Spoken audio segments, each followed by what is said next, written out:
جب میں اس آیت کو اس نظر سے آپ پڑھیں تو آپ کو ایک بات سمجھ میں آئے گی، آپ کی زندگی میں، میری زندگی میں کچھ ایسی چیزیں ہوتی ہیں جو مصیبت ہی مصیبت ہوتی ہے، اور بعد میں جا کے وہ مصیبت حل ہوتی ہے بڑے عرصے بعد.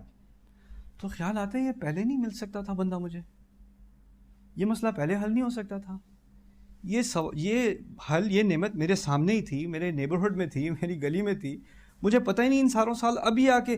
خوشی تو ہے کہ یہ نعمت آ گئی، لیکن یار اتنے سال ضائع کر دیے، کیا حکمت تھی اس کی کیا سینس بنتی ہے، مجھے تو سمجھ نہیں آ رہا. تو یہ سوال ہر انسان کی زندگی میں کسی نہ کسی طرح آتا ہے. جو محرومی ہوتی ہے نا انسان کو، وہ کسی نہ کسی درجے میں اللہ نے ہر انسان کو دی ہے محرومی، اور اس محرومی کے بارے میں خیال آتا رہتا ہے، یہ اگر کاش یہ ہو جاتا تو کیا برا تھا، یہ ایسے کیوں ہوا، یہ ویسے کیوں ہوا، رائٹ. اب فرشتوں نے ابراہیم علیہ السلام سے بات کرنے کے بجائے اس خاتون سے بات کرنی شروع کر دی.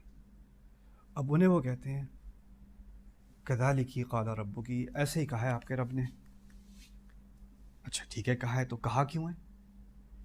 پتہ ہے مجھے کہا ہے، اتنا تو مجھے معلوم ہے کہا ہے، کیوں کہا ہے؟ اب دیکھیں اللہ تعالیٰ کے دو نام ہیں، علم والا اور حکمت والا.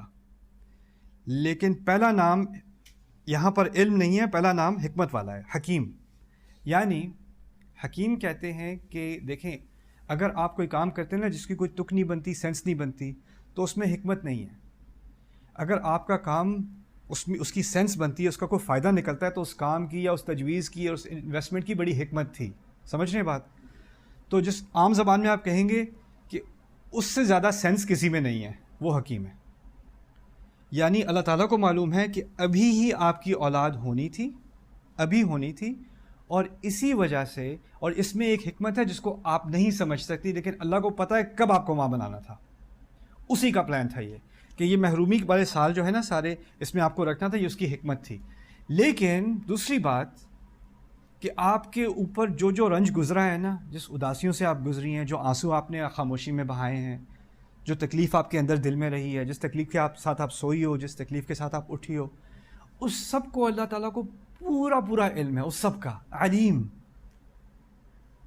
قالوا كذلك ربك قالوا انه هو الحکیم العلیم. ان دو الفاظ سے اس عورت کو تسلی مل گئی. اس کو تسلی کسی انسان سے نہیں آ سکتی، لیکن اس کا اللہ تعالیٰ کے ساتھ اب ایک ایسا رشتہ اللہ نے بنایا. اور ہمارے رب کے کئی نام ہیں، لیکن ان کی زندگی میں انہیں دو ناموں کی ابھی ضرورت تھی. جو اللہ کرتا ہے حکمت سے کرتا ہے. اگر اس نے ابھی مجھے رہا کیا ہے جیل سے، اگر اس نے آج مجھ سے یہ مصیبت ہٹوائی ہے، اس کا پلان تھا. یہ پہلے بھی ہٹوا سکتا تھا، لیکن اس کی حکمت تھی کہ آج میں اس مصیبت سے نکلوں. اور جس مصیبت سے میں گزر رہا تھا اس سے وہ ناواقف نہیں تھا، اس کو پتا تھا میں کس مصیبت سے گزر رہا ہوں. وہ علیم ہے، انہ هو الحکیم العلیم. تو یہ ایک عظیم حکمت ہے. اب اس کو آگے سمجھ لیں. اسماعیل علیہ السلام کی جو پیدائش ہے وہ پہلے ہو چکی ہے، اور اس کے بعد ان کی اولاد میں ہزاروں سال گمراہی رہی ہے اسماعیل کی اولاد میں. اور آخر میں جا کے رسول اللہ صلی اللہ علیہ وسلم اسماعیل کی اولاد سے آئے ہیں ہزاروں سال بعد. تو ابراہیم علیہ السلام رسول ہیں، پھر اسماعیل رسول ہیں.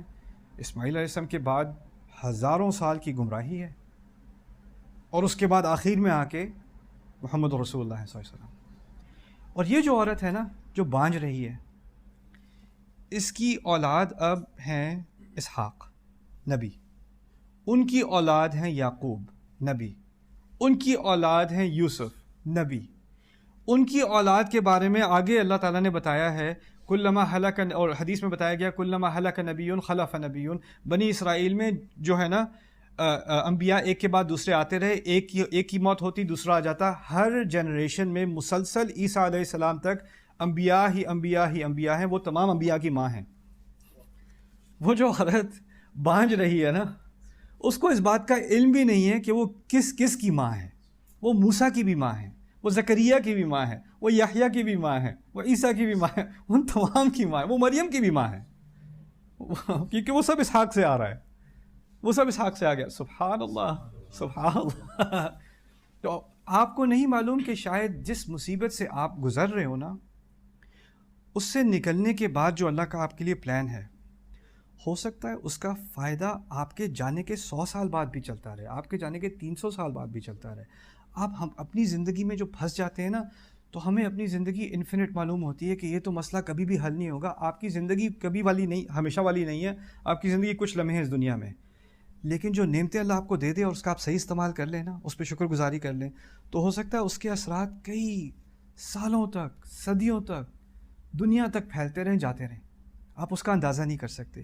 یہ ایک ذہنیت ہے جو اللہ تعالیٰ نے مختصر سے الفاظ میں ہمیں دی ہے. اتنے چھوٹے سے 2 الفاظ ہیں، اس کو آپ اگر ایسے ہی پڑھ لیں تو اچھا، ہاں انہوں نے کہا تھا کہ وہ بوڑھی ہیں اور ان کی اولاد نہیں ہے، چلو آگے پڑھو. مزے کی بات کہاں ہے؟ پھر کیا ہوا؟ اس کے بعد کیا ہوا؟ ہر بات جو اللہ تعالیٰ نے کی ہے نا، اس کے اندر ایک خزانہ ہے.